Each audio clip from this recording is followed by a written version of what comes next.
Welcome to the Killshot MMA podcast. We got UFC Perth on deck. Your main event is Carlos Ulberg and Dominic Reyes. Gonna break down all the fights, talk a little bit of betting, mostly talking about some DraftKings strategy. Gonna have a good time. I'm Sniper. With me, as always, is Monk. Monk, we built the optimal on my show on my YouTube channel on Friday using a lot of the stuff we talked about 2 weeks ago. Should say 2 weeks ago. Are you ready to get back on it and smash the optimal again? Absolutely. We need a good one this week. For sure. I'm ready. Yep, we got 14 fights. Before we get into it, make sure you follow me at Sniper Wins. Make sure you follow Monk at Monk Maddox, Monk MMATICS. And if you're not a DFS Army, for access to the optimizer, more notes, all the good stuff for all your DraftKings needs, link in the description. Make sure you go check that out.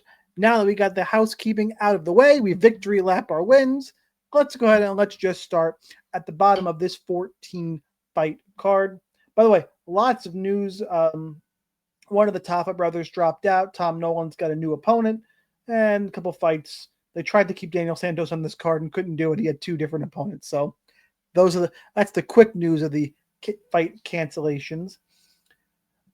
You know, this card, it's got, I think, a couple sneaky fights. A lot of Australians and New Zealand, as you'd expect in Perth. But I think it's really straightforward for DraftKings. I think there's a bunch of fights you want to slam in your lineups and quite a few to stay away from. So I'm very interested to see. I think cash is actually more difficult than it's been in a little while. And of course, GPPs is variant. So I could say this and, somebody like, Alexia Thainara is going to end up on the optimal, and then I'm just fucked. But in theory, I think we got some pretty straightforward fights to target this week. All right, we got Brando, Pericic, and Elisha Ellison in the first fight of the night. Pericic is minus 220. Ellison is plus 185. Your fight ends inside the distance, minus 1,000.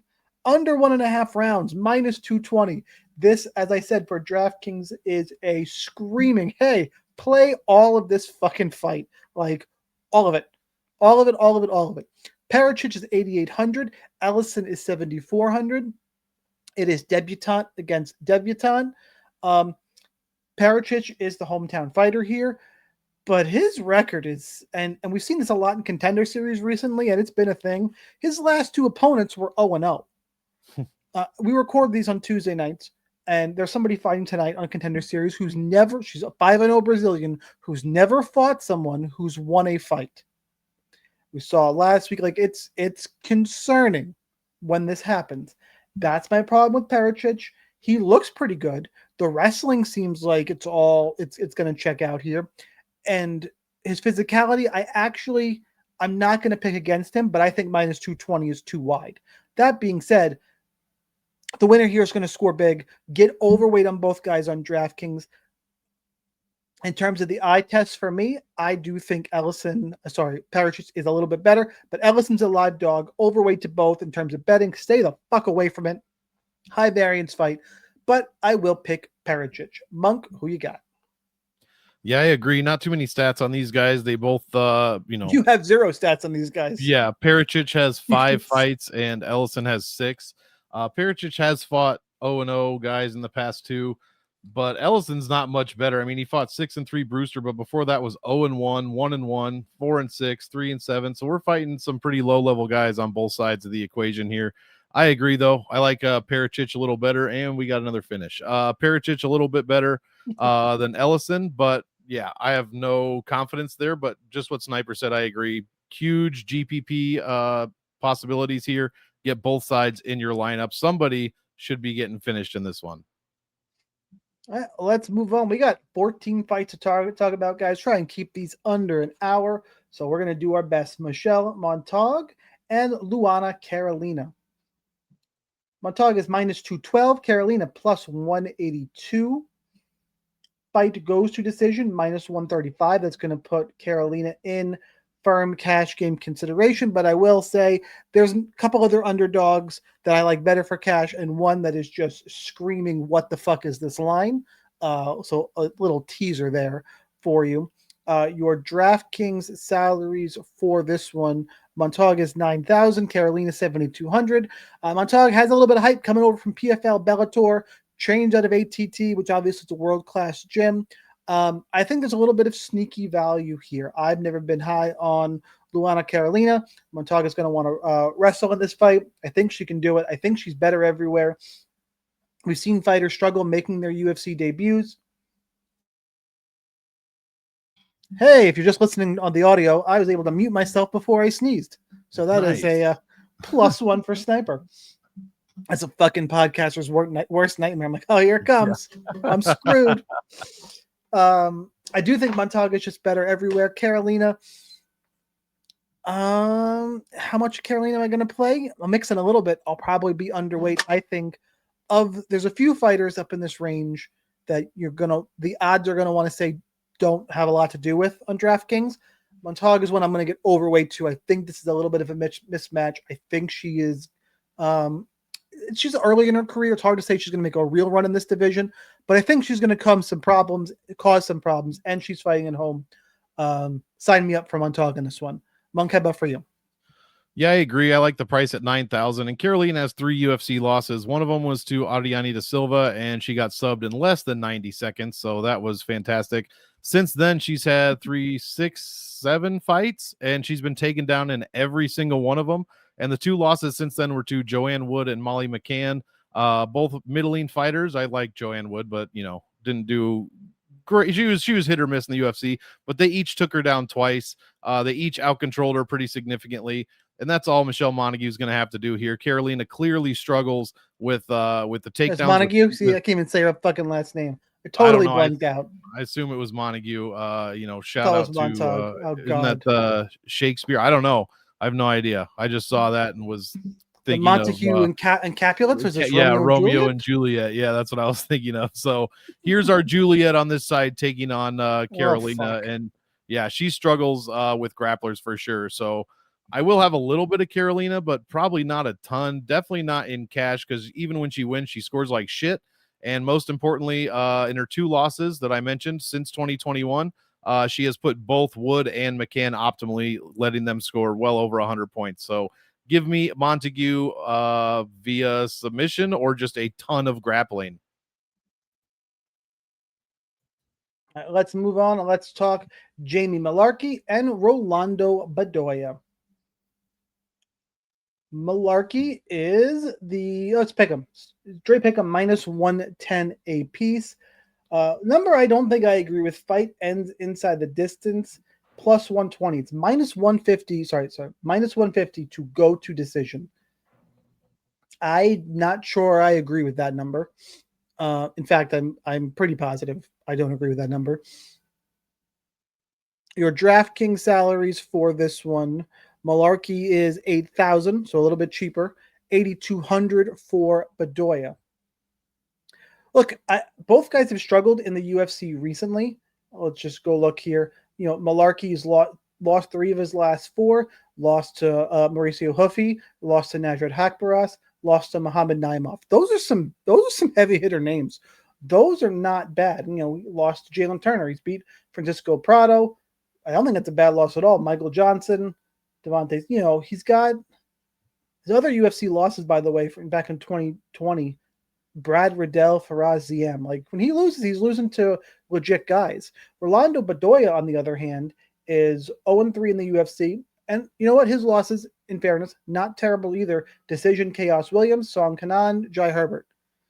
Both guys, probably better than their records indicate, have struggled a little bit in the UFC. When I watch this, for me, Monk, I think Jamie Mullarkey, skill-wise, is a little bit better everywhere. He's been knocked out in the first round each of his last 2 fights. I'm worried about the chin. I think if his chin holds up, I think he wins.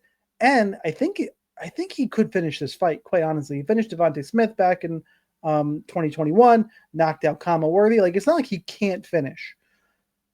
And same thing, and on the other side, if Mullarkey loses, I think it's because he gets cracked and the chin is a little bit concerning at this point, just based on the last 2 fights.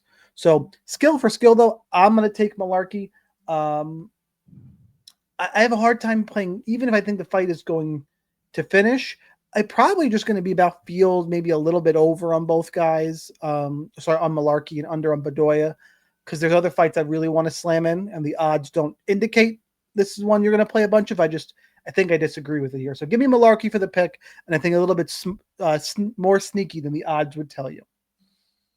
Yeah, I was kind of thinking that too. I was kind of surprised with the minus 150 GTD line. I'm also on Mullarkey, but it's for the same reasons. It could go either way, but Bedoya just doesn't, inspire confidence at all. He's 0-3 in the UFC. He's lost to some decent guys, but Mullarkey arguably lost to the better fighters. Yeah. Mullarkey has put his last 4 winning opponents on the optimal lineup. So 4 of 4 since 2021. And that is kind of scary. So you're probably going to have to play a little Bedoya, especially since, like you said, the chin for Mullarkey is definitely his biggest downfall. And he has no striking defense. So he's getting hit with 4.5 per minute. And that is what Bedoya has, seemingly his only weapon, because he's never landed a knockdown, but he does land strikes at about 7.3 per minute. He also absorbs them at about 6.4. So if Mullarkey can get some takedowns going, some ground and pound, or even just start off hot and not get chin checked, I think he's got a decent shot. 8,000 is still a little bit much to pay, but you're going to be on both sides of this one. I am anyways, because I agree with Sniper. I don't think this one's going to finish, or I think it is going to finish at a better rate than, whatever, plus 130 or plus 120. Yeah, so you can get plus 146 for under 2.5 rounds. It just, yeah, that's kind of where I would look to go, because Mullarkey's chin is dog shit, and Bedoya's lost 3 in a row, but he has yet to be finished. But still, if there's a ton of wrestling or anything could happen. So give me Mullarkey, but man, I'm just not excited for this one overall. all right, let's move on and let's talk about Colby Thicknesse, and Josias Musasa. Thicknesse, I believe, a little bit slow here. No, I was wrong. Musasa is the favorite, and rightfully so. Musasa is minus 150. Thicknesse is plus 130. Yeah, fight odds being a little slow on me today. Fight ends at the distance, minus 120, so we're expected to see all 3 rounds of action here, although it is a bit close. Your DraftKings salaries for this one: Musasa is 8,700. Thicknesse is 7,500. So a common theme on the bottom of this card is that you kind of lean towards the favorite, but there's nothing that really makes you very confident in that pick. I agree. I think Musasa is just a little bit better everywhere. He's more athletic, but he's unproven, and Thicknesse is fighting at home. You kind of go back and forth there. I'm going to end up just going with the skill guy. Skill-wise, I think Musasa's, what it comes down to me is I think he's a little better and a little more athletic. To me, that outweighs the hometown advantage of Thicknesse. I will say, in terms of DraftKings, though, looking into that lens, I probably play more Thicknesse because it's a live dog, and Musasa at this price range. There's other places, I know we haven't said slam in a bunch yet, other than the opening fight, but there's, a few slam this fight in where you lean towards the favorite. And this, just Musasa is going to get lost in the shuffle there. So I'm picking him to win, but Thicknesse is a live dog who I'm probably going to play more of on DraftKings. Monk, who you got? Yeah, I probably agree there. I like Musasa for some reason, just a little bit more. Like you said, I think he's a bit more athletic, probably a little bit better in most aspects, but probably not the wrestling. And that's what is going to decide this fight. If Colby can get takedowns going, because he had 8 takedown attempts stuffed by Topuria in his debut, he's going to have issues if he can't get that going here. Now, Musasa was taken down 4 of 16 times in his DWCS fight, but then stuffed 0 of 2 against Vera. That didn't matter much because he still got subbed in just over 3 minutes. So it's either going to be Musasa getting right, landing some punches when Colby, gets a takedown or 2 stuffed, if we even get that far, or it's going to be Colby landing the takedowns and keeping Musasa grounded, unable to get anything going strike-wise, and Thicknesse will probably win via decision at least 2 rounds. So I think it's Musasa round 1. So for that reason, you got to pay up, and not too much, just 87 to get to him. But I agree, you got to have some Colby in there as well, just in case he is able to get the takedowns going. Because if that's the case, then I think Musasa is going to struggle a bit, especially early on. So kind of on paper, I wouldn't say 50-50. I'd say Musasa still favored for me, but it's closer and closer every time I look at it. So I'm picking Musasa, but he's got to stuff takedowns or just hit this dude hard as hell right away. Yeah, and I think Thicknesse, to reiterate, is the better DK play despite the pick. Yeah, I mean, how do you're losing that in minus 800 for Musasa? That's not a good look. All right, Andre Petroski, Cam Rowston. Petroski minus 160. Rowston is plus 140. Fight and the distance minus 120. Another one that is pretty much 50-50 to go all 3 rounds. Your DraftKings salaries: Petroski's 8,500, Rowston is 7,700. I got to tell you, I like Andre Petroski quite a bit in this matchup. A little bit concerned about him fighting on the road. I think he can be a little bit of a head case, but I think that Rowston's going to have a motherfucker of a time. I think I wrote in my notes trying to stop the takedowns of Andre Petroski. I don't think he gets it done here. He struggled against, I'm trying to remember the name of his last opponent. Torres Finney. No, it was the Torres Finney fight where he got taken down 10 times in that fight. Yeah, he got back up. And he rolled over Brandon Holmes' next fight in Contender Series. Petroski, though, I think is a real problem in this division. Yeah, I know he just lost to Edmund Shabazian. Shabazian, I think, is underrated too. Before that, he'd rattled off 3 straight wins. And it's skill for skill-wise. This looks to be a terrible matchup for Cam Rowston. Like, Petroski should be able to land takedowns, put up a decent number here, like him quite a bit in the spot, and that's clearly where I'm going to go. Monk, how about for you? Yeah, I actually agree. Usually I'm, for some reason, high on Petroski in some matchups, and it just either goes my way or doesn't, and it just depends on how he fights. But yeah, Rowston clearly had struggles with the takedowns against Finney. Now, that's all Finney does. He's going to spam takedowns, as you know. But Petroski probably has better takedowns. He definitely has better striking than Finney does. As Finney landed 28 strikes in 15 minutes. I don't know that Petroski's ever put up a number that low. I guess in the Dylan Budka fight he did, but he's beating Rodolfo via decision. Budka, Fremd aren't the best numbers. Mearshart, I mean, he's beating some middling guys, some lower level guys. He had trouble with Shabazi and knocked himself out on Jacob Malkoon's hip. If he can avoid, making those kind of mistakes here, such a weird ending to that fight. Yeah, if he can avoid doing that against Rowston, I think Rowston's going to have a difficult time stuffing the takedowns, and that's exactly what we should see with Petroski. How much is he? He's like 8,500 this week. I think that's a great number for someone that can get takedowns over a guy that seemingly can't defend them, land some ground and pound as well, because Petroski is not just a lay and pray guy. He's always trying to improve position, especially later in the rounds. People questioned his cardio, but even at the beginning of his UFC career, he's winning in the 3rd round 2 or 3 times in a row. Like, yeah, he might not look the best, but he's definitely not like completely gassing out. So if he can get that going against Rowston, I think, like you said, Rowston's going to have a pretty tough time dealing with that. So we're going Petroski. I really like him, probably in all formats at 8,500. And I'm probably fading Rowston quite a bit until we see something that I like. All right, moving on. Let's talk Jonathan Micallef and Oban Elliott. I wish I could say some of these names. They're out of my head already. Oban Elliott's minus 118. Micallef is minus 102. So pretty much a pick 'em fight here as well. Fight goes to decision, minus 210. Cool. Should see 3 rounds of action. Kind of limits my interest. Elliott's 8,300. Micallef is 7,900. This is, I think, the fight I am least interested in terms of DraftKings.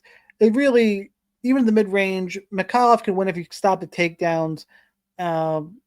I think he does. I don't think Oban Elliott's wrestling is that good. Yeah, he's got a little bit of hype behind him. But if you like Elliott to win, you could play a little bit more of this fight. But it's minus 210 to go to decision, and I favor the striker in a striker versus grappler matchup. I'm going to take Micallef, especially fighting at home. Oban Elliott's got a little bit of upside, but for the most part, I'm going to be underweight to this fight. Probably even on Micallef. If Micallef's ownership is like 10%, then I'll probably be like I'm not going to go that crazy. But minimal interest in this fight overall, and I will take the hometown guy here. Monk, how about for you?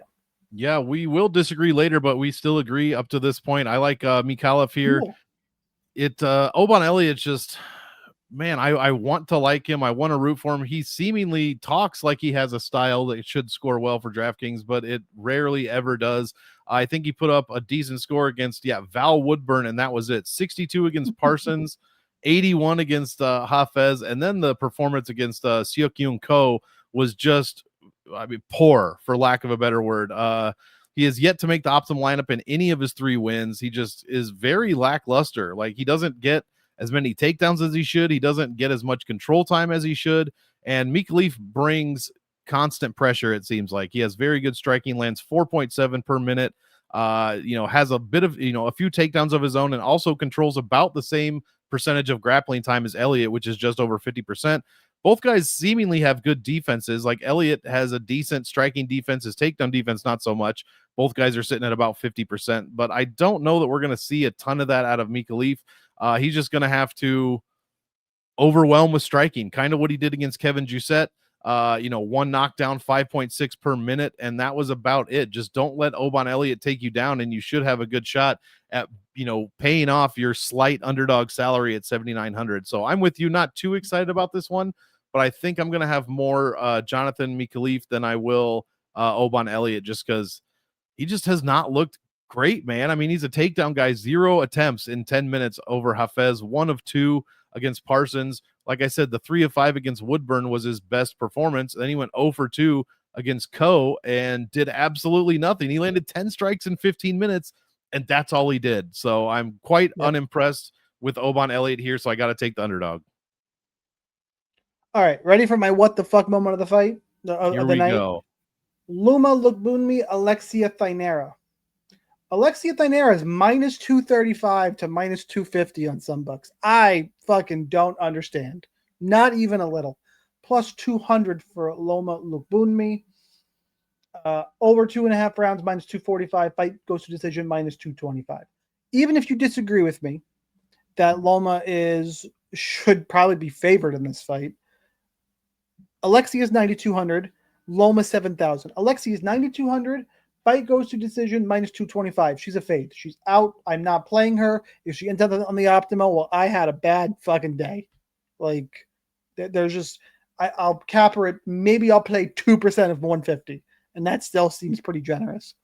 Don't get it.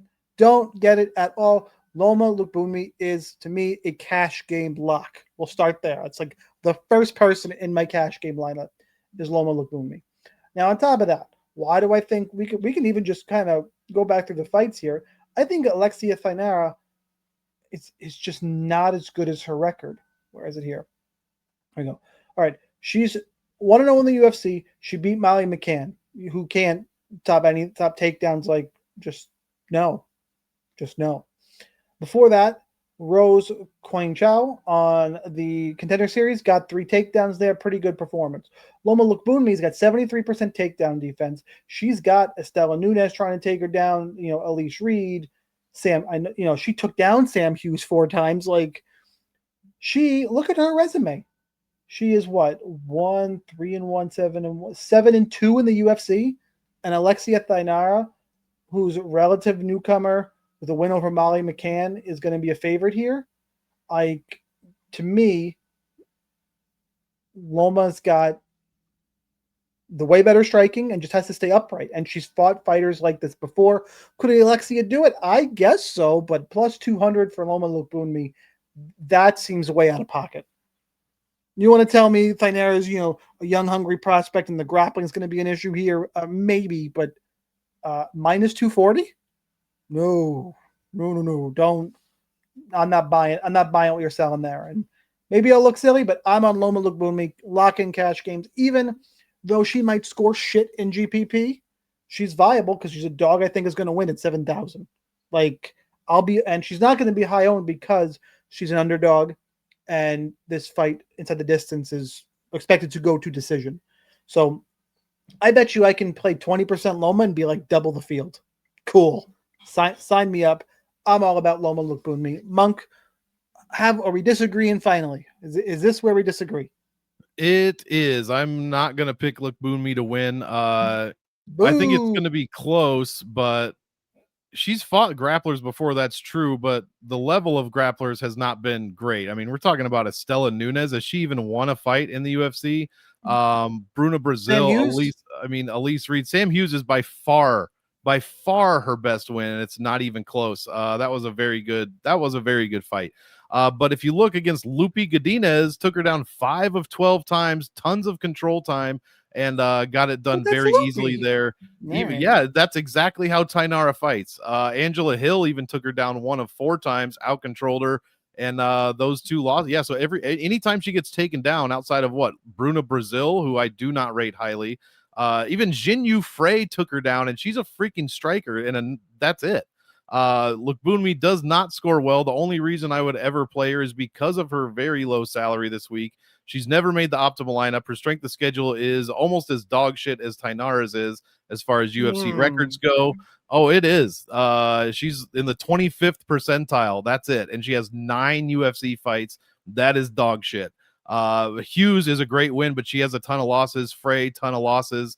Gomes, Reed, Brazil, Nunes has all losses. Like, she's not beating very good competition. And I'm not saying Molly McCann is good competition at all, but Thainara did exactly what she was supposed to do in that one and absolutely ran her over. So, and also Lookboonmee is extremely outsized, much like she always is. So she's really going to have a hard time defending the takedown, the in and out pressure, I think, of Thainara's takedown. So I like Alexia here. I'm going to ride the wave, the win streak wave. And Lookboonmee's probably fine in cash, but if she loses a decision or something and scores 30, like you're not going to do very well with just like 25, 30 points. And she doesn't score well as it is. So it's just not great. 80 points overall. Her highest is only 95. Obviously, if she gets to that, you're going to see her on the optimal lineup at 7K. But she doesn't finish anyone. The only finish she has in the UFC is Elise Reed, and it's via submission. She's not going to submit Alexia Thainara. You can book that for sure. Or she's not going to submit. I don't know if I said finish. But she's definitely not submitting Thainara. So I think Thainara has the much better upside. And yeah, that's where I'm going with this one. Agree to disagree, but she's a lock in cash game at 7K and minus 220 to go to decision. Just for what it's worth. All right. I think that, yeah, could be. There's just the Lookboonmee lowers that to minus 220. I think that's kind of like the Mullarkey fight. This fight could finish for sure, just not on the Lookboonmee side. All right. Interesting. I mean, then I would take a stab at that if I were you. All right. We got 2 fights in a row. It's time to buckle up and fucking shove in your DraftKings lineups, especially for GPPs. Navajo Stirling, minus 235. Rodolfo Bellato, plus 200. Over 1.5 rounds is minus 175. Under 1.5 rounds is plus 153. You know, this fight, this is going to be like 50-50 to go to decision. I actually thought this was more slanted towards finishing, if I'm being quite honest. I'm a little surprised. This number, when we get this doesn't go to decision number, if it's like pick'em, I'll probably be betting that as well. I think this one probably finishes. Your DraftKings salaries here. Navajo Stirling is 9,100. Rodolfo Bellato is 7,100. I just picked a dog, and I'm going to go right back to it and do it again. I think this is just like I said, this is a better GPP spot than the odds would indicate. I lean Bellato anyway. Stirling's resume also similar to Thainara in my mind, does not justify where the line is here. Like, okay, he's 2-0 in the UFC. He beat Tuco Tokos and Ivan Urslan. Cool. Contender Series, he beat something called the Philip Latu. Rodolfo Bellato is 2 wins, 1 loss, 1 draw, 1 no contest. Has done a little bit of it all in the UFC. Is he great? No. Do I think he's in the level of Navajo Stirling? Sure. Look, the draw against Jimmy Crute. I'm sorry, Jimmy Crute's a good fighter.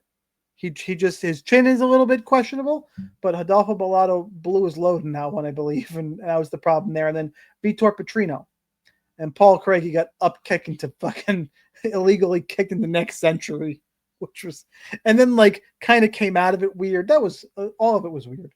Look, I think this fight finishes. As you can see, like he's gone to decision once, and that was against Jimmy Crute. Okay, Navajo Stirling goes to decision against shitty fighters. I think that Bellato, again, I would lean that way. I think he's got path to victory for a finish.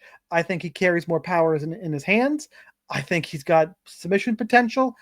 I like Rodolfo Bellato pretty much everywhere. That being said, is Navajo Stirling, I'm not going to get caught with my pants down in Navajo Stirling. I think I'll probably be about field weight is there to maybe a little bit under. I think Bellato is a really good high upside play for cheap in DraftKings. Give me another upset in Rodolfo Bellato. Monk, where you going? Yeah, both these guys. I mean, I picked Stirling, but I'm not confident. It could go either way. Both of these guys are extremely unimpressive to me. I just I don't enjoy watching either one of them fight. Against Ursula, Stirling actually paid off his salary of 91, scored 107 point something, and but he had 3 takedowns. He landed over 7 strikes a minute, and he had 3 minutes of control time.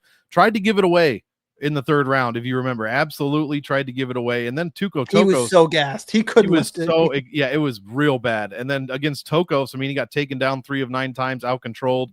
But he kept the striking on it and won an extremely close fight on paper. So pretty uninspiring stuff there, beating Urslan and Tokos by such narrow margins for the most part.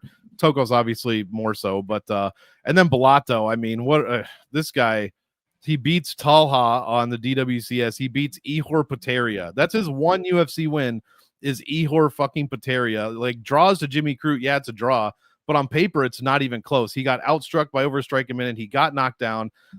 He did land a takedown, but still got out-controlled like 4 minutes to 30 seconds.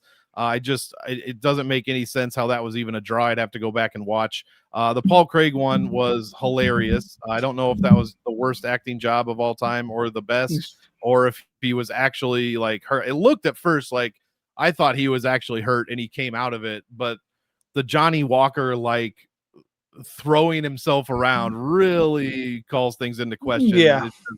It's just a bad look. So it's like Brazilians in the soccer field. They get a little exactly exaggerate, rolling around. You bring out the fucking magic spray for Rodolfo Bellato. That's what he needed there. So I can't back a guy whose only win is fucking Ihor Pateria and whose defense is so bad. Striking defense is so abysmally bad. I mean, he lands 5.8 per minute. He gets hit with 6, and Stirling lands well over 6, almost 6.5. His striking defense is better. His overall defense is better. I don't like either guy. And you should definitely play Bellato in GPP games for sure. But you should probably play a little bit of Stirling as well, because I don't actually know who is worse here, but I think it's Bellato, but I'm not sure. Fair enough. I think the line's too wide, so it is. I mean, it's way too wide. I'm not gonna like beat the drum for Bellato, but I think it's a high upside fight. All right. Let's go Louie Sutherland and Justin Tafa. Tafa minus 115, Sutherland minus 105. It's a Tafa fight, so fight ends inside the distance is minus 250. Cool. Totally expected that. Tafa is 8,400. Sutherland is 7,800.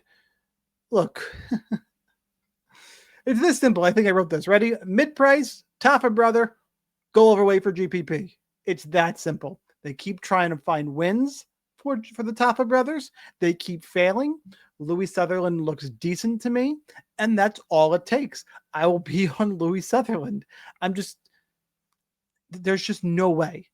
I'll go ahead and go overweight to Tafa, because unless he gets some kind of stupid ownership, but I'm going to definitely be overweight to Sutherland. I think he's more well-rounded. And that's all it takes against Tafa. Even if you're not a good grappler, just go in knowing I'm going to take down a Tafa and you're going to get a finish. Even if that's not your, option A game plan, just do that. So give me Louie Sutherland, great GPP fight, high variance. Like, you can get plus odds on Louie Sutherland on FanDuel. Like, that doesn't seem right to me, but sure.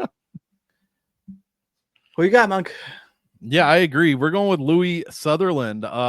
Can't trust a Tafa. I think that's an actual saying in Australia, or New Zealand, wherever the fuck. But you can't trust a Tafa. How about just Oceania? That's what they say in Oceania. But since the aforementioned Paul Craig is retired, I need another bearded Scottish dude to root for, and we got one in Louie Sutherland. And he doesn't have 5 or 6 fights like half the other newcomers on this card do. He's got 13 pro fights. He's got a bunch of KOs, 8 of them. 8 of his 10 wins are KOs. Never been finished. So even though he has 3 losses, he's gone to decision in those 3 losses, which is a decent look, I guess, that he's never been finished. Tafa has been finished. Also can't win a decision. 0-3 in decisions there.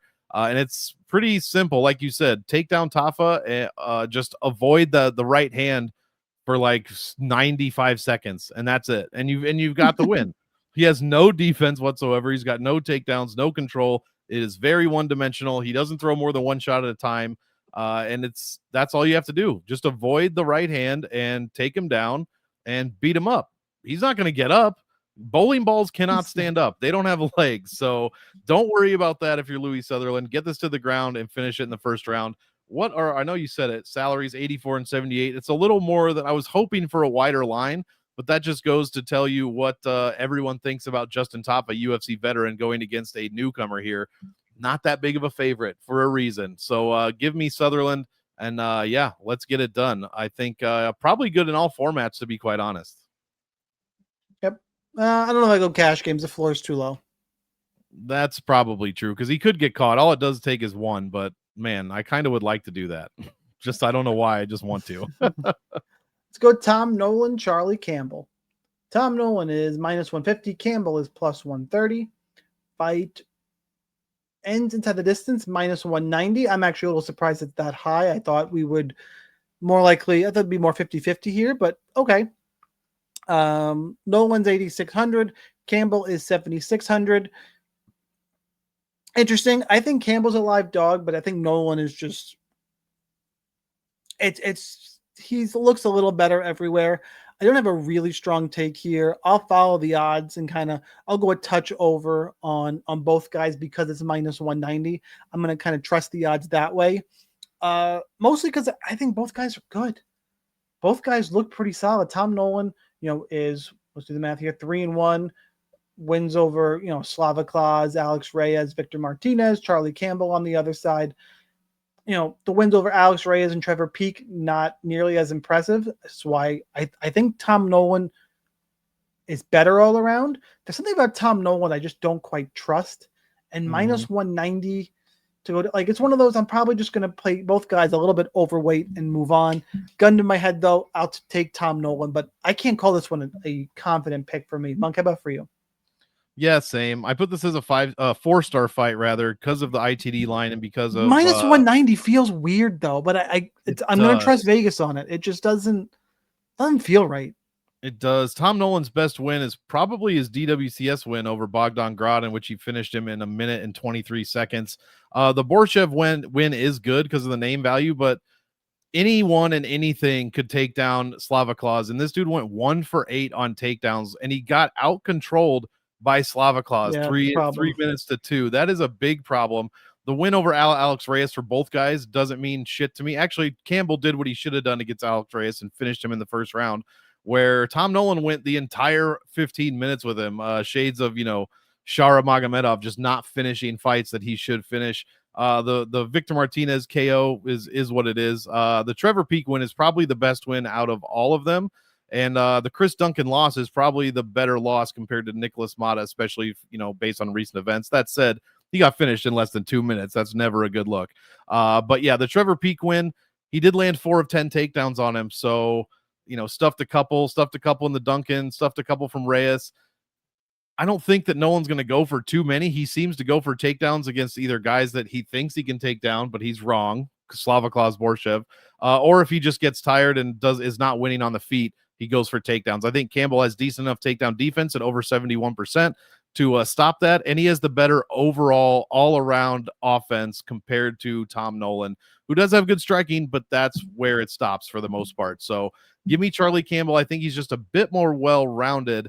But if this gets out of the first round, where both guys do majority of their work, their numbers just go down and down and down. By the time you hit the third round, it's pretty bad. Charlie Campbell actually does his best wrestling and control time in the third, whereas Tom Nolan, all of that goes out the window and he's just about striking. So it could be an interesting dynamic if this gets past the 7-minute mark, but I'll go with the slight underdog here in Charlie Campbell at 7,600. All right, let's talk Jake Matthews, Neil Magny. Jake Matthews -410, Neil Magny +310. Fight goes to decision is -125, still pretty much 50-50. Jake Matthews is the most expensive fighter on DraftKings this week at 9,600. Magny is 6,600. Look, I'm not going to pick against Jake Matthews here. I think this is the best he's ever looked. It's clearly on a nice little roll here. this line does feel a little bit disrespectful to Neil Magny. And I'm usually crying about Neil Magny disrespect, like things just like, what are we doing? Magny's fine in cash games because you should get, in theory, minus 125 at 6,600, and the line is wide. I think he's live. I think personally, I'd probably definitely play Loma. I'd probably tell you Ramon Tavares probably a better cash game play because Jake Matthews has looked so. I don't know about Ramon. Nah, I kind of retract that here. I'm not going to pick against Jake. He's looked really good. I think usually Neil Magny, can when I pick him, can use his length or even close the distance, use his trip takedowns.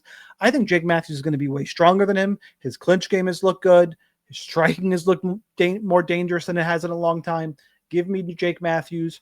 I think he's going to get a little bit lost in the shuffle here at 9,600. I'm going to make it a point actually to get at least field weight on Jake Matthews, and that's going to be hard to do at 9,600 for some people, but there are some dogs I do like that I think I can get there. I would tell you that usually 9,600 we're saying, hey, be careful, don't overplay this guy like everyone else is going to. Taking the opposite tact, make sure you get enough Jake Matthews this week. I think he's sneaky live, and that's live for the optimal, I should say. Clearly, he's live at minus 400. But I don't think many people are going to be high on Jake Matthews, and this is coming from someone who picks Neil Magny quite a bit. Give me Jake Matthews. Yeah, I agree. He doesn't have the best DraftKings scoring, averaging just under 90 points per win, but he did one he's score. He's been around for so long. He has, and he's only 31.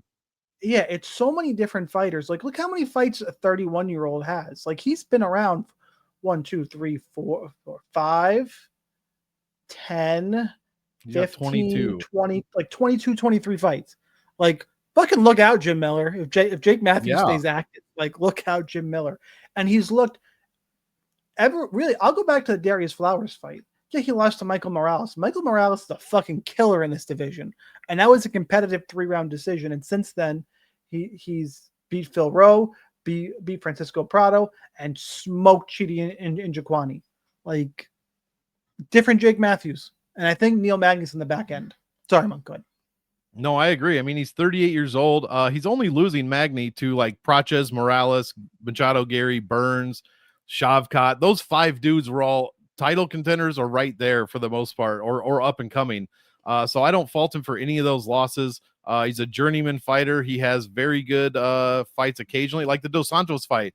Fantastic Neil Magny fight. The Mike Malott win after Malott absolutely crashed. D-Rod, Max Griffin. I mean, Phil Rowe. These are all decent wins. Matthews also losing to guys like Michael Morales, extremely tough. Sean Brady should be fighting for the title at some point. I don't know where that dude is. And then Semmelsberger is kind of unforgivable, but he got taken down 3 of 5 times and out-controlled a decent amount. I think he's a bit too expensive to play a ton of, but I agree. Don't play too little of Jake Matthews. His defensive numbers are probably the best on the entire card, and that is no exaggeration. He's well over like 70th percentile in most major categories. His offense is decent. He lands half a takedown per 5. He outcontrols his opponents. Neil Magny's got decent defense here and there. It's not as good. And the striking's not as good either for the most part, even though they do average about the same per minute. Overall, it's just a little bit better for Jake Matthews. So yeah, I'm definitely on the Matthews side. I just don't know how much I can get to him. I will have enough. I want to get to that enough watermark, whatever that ends up being. So I'm not going to be at like 10, probably not even 20% on Matthews, probably at least a little over that. But I got to play some Neil Magny as well, just because of his journeyman status and what he's done in the later rounds. He doesn't fade. I mean, unless you're Shavkat, choking him out in the third, I guess that was the second round, late in the second. He just really doesn't fade. It's either you finish him in the first or you're going to decision with Neil Magny. So I can easily see that happening here with Jake Matthews.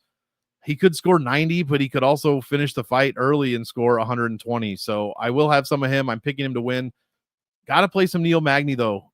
Just the salary, 6,600. You got to get that in your lineup. If he wins and scores 70, that could be very, very good. Yep, I'm with you.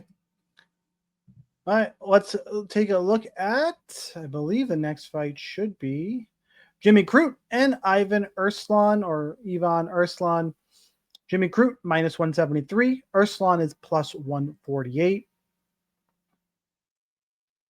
Fight ends inside the distance, minus 325. Should see a finish in this one. DraftKings salaries, Jimmy the Brute Crute is 8,900. Urslan is 7,300. This is one to slam into GPP as well. So now you got 3 fights that I said I'm going to play a ton of. We didn't even get to the main event yet. But Stirling Bellato I like. Crute Urslan I like. Pericic Ellison I like. Tafa Sutherland, another one. There's quite a few fights where you can get way over where you can get over the field here. This is one of them. Either Crute gets takedowns and scores big, or his chin doesn't hold up and Urslan scores big. It's pretty much that simple. I am a believer in Jimmy Crute in this spot, especially at home. For what it's worth, I mean, he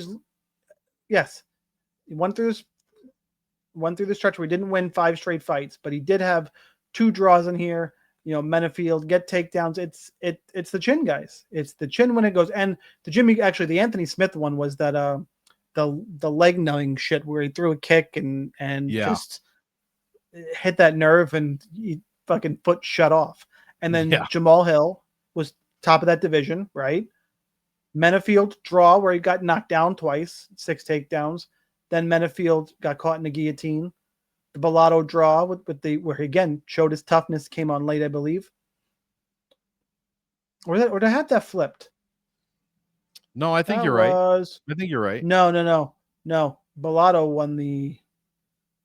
won rounds, close round 2 and 3. That's right. Crute dominated round 1, nearly finished him. Rounds 2 and 3. I thought that Crute won round 2, but it was close. Regardless, I think Jimmy Crute's got enough for Ivan Urslan, who's got knocked down and taken down 3 times by Navajo Stirling, taken down 3 times by Ion Cutelaba. Crute's a better grappler. That's going to be the pick.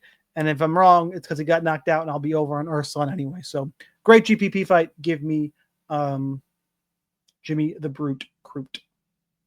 100% agree. 100% agree. Ivan Urslan is 0-2 in the UFC. His numbers are terrible. Absolutely terrible. Offensive, defensive. He lands 2.5 per minute. He gets hit with over 5. He's got a 64% takedown defense. He does control majority of the control time at 58 to 41, 42, but it's very close. And Jimmy Crute puts all those stats to shame. He's controlling almost 68, 70% of the control time, 1.4 takedowns per 5 minutes, and actually outstrikes his opponents. And that's what we're looking for here. Just like you said, Urslan taking down 3 times Stirling, taking down 3 times Cutelaba. When Jimmy Crute is performing well outside of the Prochnio fight, he is landing takedowns. Bellato 1 of 2, or no, sorry, over 3. I meant Menafield 1 of 5. Menafield 6 of 12. Smith 3 of 3. He was 8 of 10 against Oleksiejczyk, and that's exactly what you got to do against guys that hit hard like that. And that's exactly what he should do against Ivan Urslan, who has 10 professional KO TKO knockouts, or KO TKOs, I should say. But yeah, it's the chin. It's the chin from Jimmy Crute. That's why you have to play some Urslan. Our salaries are not crazy here, 8,900. So you can get Crute, who I think wins 8 of 10 times he fights Urslan at 8,900, sub 9,000. That's fantastic. And Urslan is worth a flyer for that Jimmy Crute chin reason at 7,300. So that's how you should play this one. Keep it, don't go crazy on Urslan just because Jimmy Crute gets knocked down. I think Crute's going to, offensively, he should be, 5 heads above Ivan Urslan here. So give me Jimmy Crute for the win. And I think sub 9,000 for him at this point is a pretty good deal, despite his past, few fights. Prochnio hits hard as fuck too. So that was not an easy fight by any means. It wasn't like a difficult fight. Prochnio's not a world beater, but he can crack. And Crute landed 3 of 6 takedowns, only needed a couple of strikes, and ended up getting that submission in the very first round. So I think that's kind of what happens here, even though Urslan, Urslan has been subbed professionally. So, 2 of his losses are finishes, 1 of them sub, 1 of them KO TKO, and I think Crute's got all the tools to repeat that outcome for sure.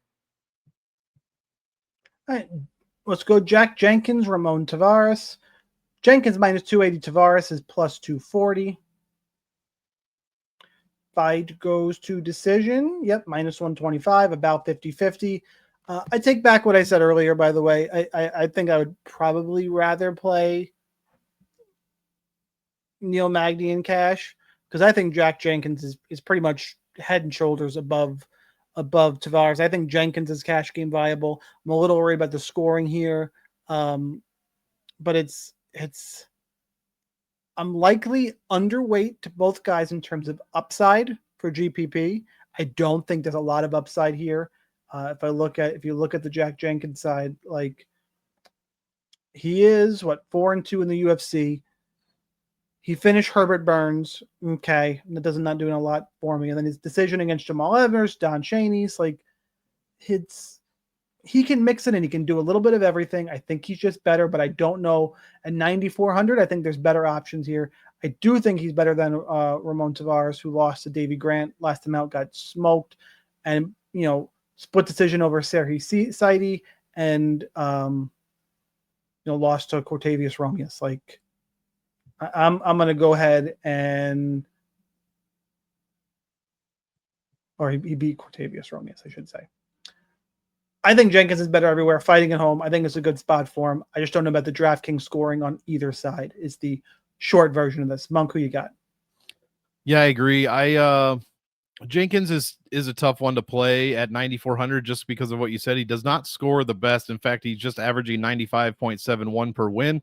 But he did score 117 once, and then he also scored 64 once. So that's kind of where we get that number.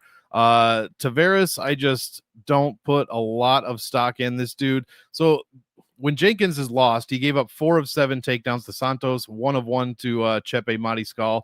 He's been taken down in a few of his other fights as well, but he's overcome that and got the win. What Ramon Tavares is not going to do is shoot a takedown because he's never shot a takedown in the DWCS or the UFC. So I really like Jack Jenkins because of that reason. Tavares also has real bad striking defense, allowing 7.4 per minute. And that's with a 57% like striking in percentile wise, the strikes he allows to hit him. 57% is a damn good number. It's not quite as good as Jack Jenkins at almost 59, which is extremely impressive. But allowing how many punches are his opponents throwing to land at 50 or 43%, and they're landing 7.5 strikes per minute? That is crazy. So Jack Jenkins should just come in and overwhelm this guy with strikes. He lands 4.5 per minute. He's got the takedowns. That said, Tavares has never, thrown a takedown. He's also never given up a takedown. So could be interesting there, but I think Jenkins has all the tools on the feet to beat Ramon Tavares and to hopefully pay off that 9,400. You're obviously going to need a finish from Jenkins to do that, and even then, there's no promise that he is going to make the optimal lineup at his salary. We need at least a knockdown, possibly a takedown and a ton of ground and pound if we're going that way, but Jenkins really hasn't shot outside of the Don Shainis fight and actually the Linares fight in the DWCS. The most takedowns he's attempted in fights is just 1, and that's about it. So we need a really strong striking performance from the hometown guy, Jack Jenkins, to pay off the salary. I think there is a chance we can get it because Tavares, like I said, allows so many strikes per minute. But what are his opponents scoring? 88, 104.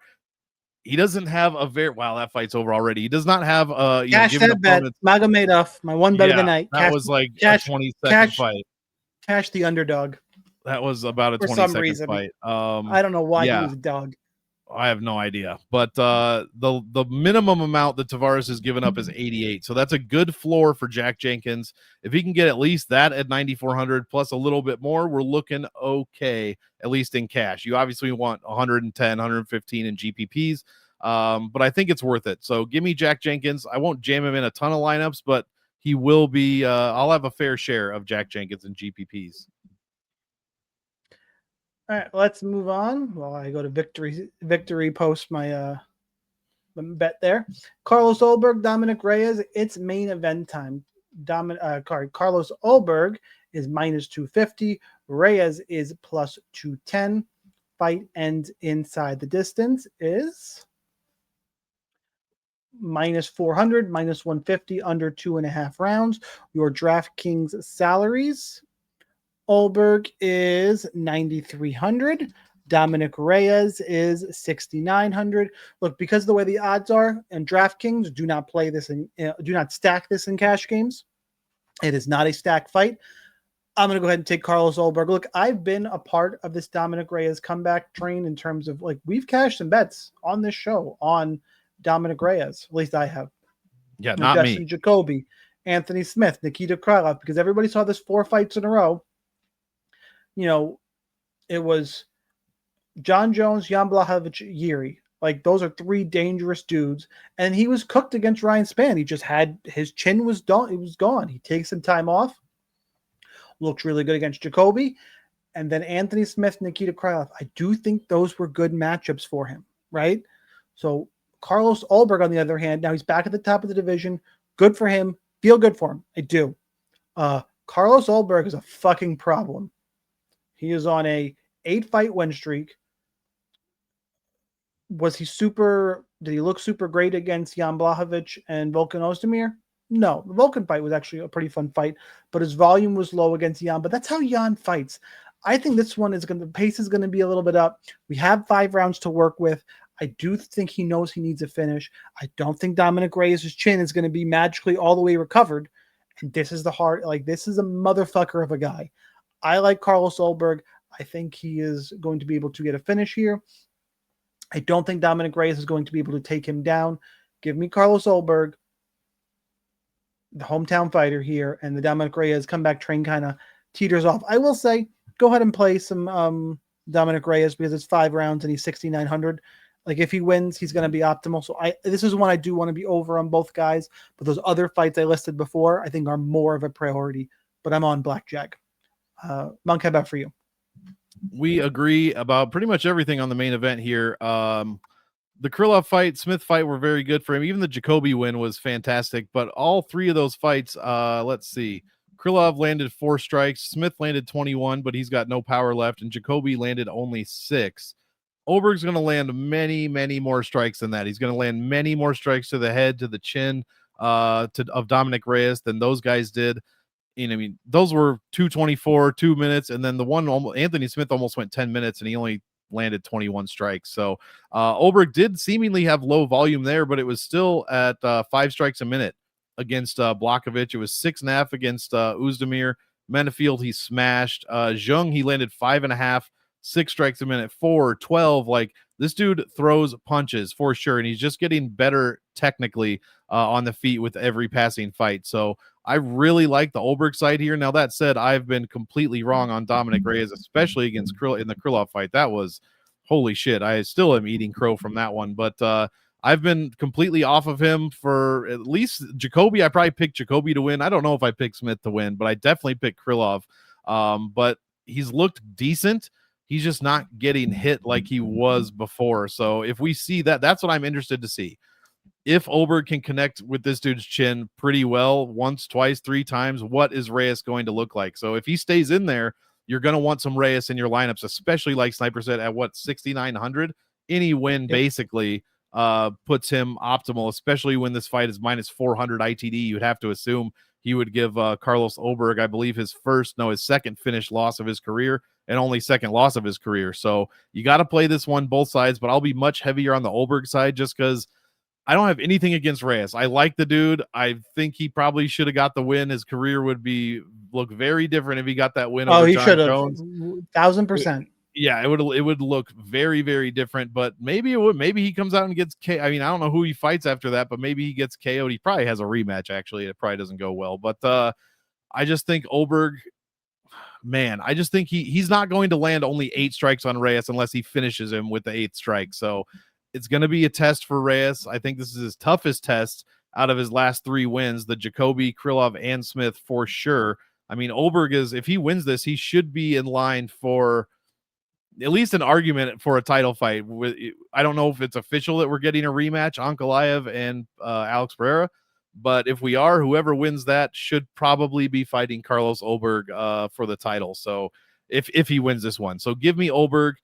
Both guys throw tremendous amounts of volume. Both guys get hit a little bit too much, but one guy clearly has the more suspect chin overall, and that's going to be Reyes. So for that reason, I am on Ulberg.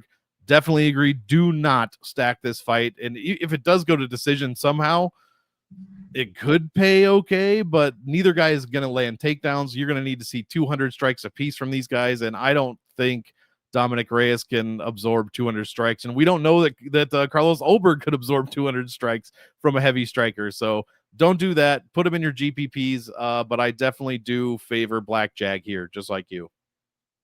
All right, let's talk kill shots. Don't go anywhere, guys. We're not done, even though we broke down all 14 fights. First, hit the like button, share with your friends, drop a comment with what your favorite play or bet of the slate is. And after that, now we can tell you, talk about DraftKings kill shot. A kill shot is an under-owned play. You can help you win a GPP.